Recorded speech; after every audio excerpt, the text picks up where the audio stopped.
اور جو لوگ اس بات کو پسند کرتے ہیں کہ مومنوں میں بے حیائی یعنی تہمت بدکاری کی خبر پھیلے، ان کو دنیا اور آخرت میں دکھ دینے والا عذاب ہوگا، اور اللہ جانتا ہے اور تم نہیں جانتے۔ اور اگر تم پر اللہ کا فضل اور اس کی رحمت نہ ہوتی تو کیا کچھ نہ ہوتا مگر وہ کریم ہے، اور یہ کہ اللہ نہایت مہربان اور رحیم ہے۔ اے مومنو، شیطان کے قدموں پر مت چلنا، اور جو شخص شیطان کے قدموں پر چلے گا تو شیطان تو بے حیائی کی باتیں اور برے کام ہی بتائے گا، اور اگر تم پر اللہ کا فضل اور مہربانی نہ ہوتی تو ایک شخص بھی تم میں پاک نہ ہو سکتا، مگر اللہ جس کو چاہتا ہے پاک کر دیتا ہے، اور اللہ سننے والا اور جاننے والا ہے۔ اور جو لوگ تم میں صاحب فضل اور صاحب وسعت ہیں وہ اس بات کی قسم نہ کھائیں کہ رشتہ داروں اور محتاجوں اور وطن چھوڑ جانے والوں کو کچھ خرچ نہیں دیں گے،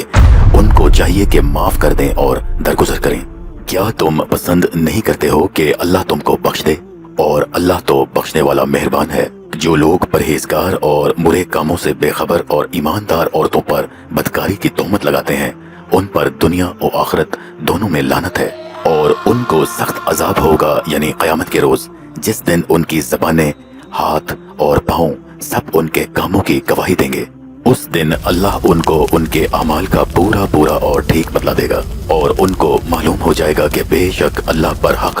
اور حق کو ظاہر کرنے والا ہے۔ ناپاک عورتیں ناپاک مردوں کے لیے، اور ناپاک مرد ناپاک عورتوں کے لیے، اور پاک عورتیں پاک مردوں کے لیے، اور پاک مرد پاک عورتوں کے لیے۔ یہ پاک لوگ ان کی باتوں سے بری ہیں، اور ان کے لیے بخشش اور نیک روزی ہے۔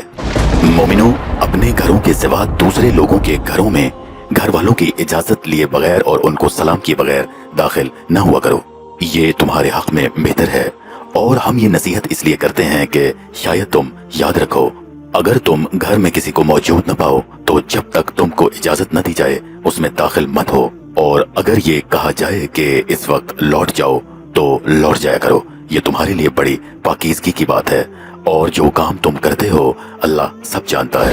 ہاں، اگر تم کسی ایسے گھر میں جاؤ جس میں کوئی نہ بستا ہو اور اس میں تمہارا اسباب رکھا ہو تو تم پر کچھ گناہ نہیں، اور جو کچھ تم ظاہر کرتے ہو اور جو پوشیدہ کرتے ہو اللہ کو سب معلوم ہے۔ مومن مردوں سے کہہ دو کہ اپنی نظریں نیچی رکھا کریں اور اپنی شرمگاہوں کی حفاظت کیا کریں، یہ ان کے لیے بڑی پاکیزگی کی بات ہے، اور جو کام یہ لوگ کرتے ہیں اللہ ان سے باخبر ہے۔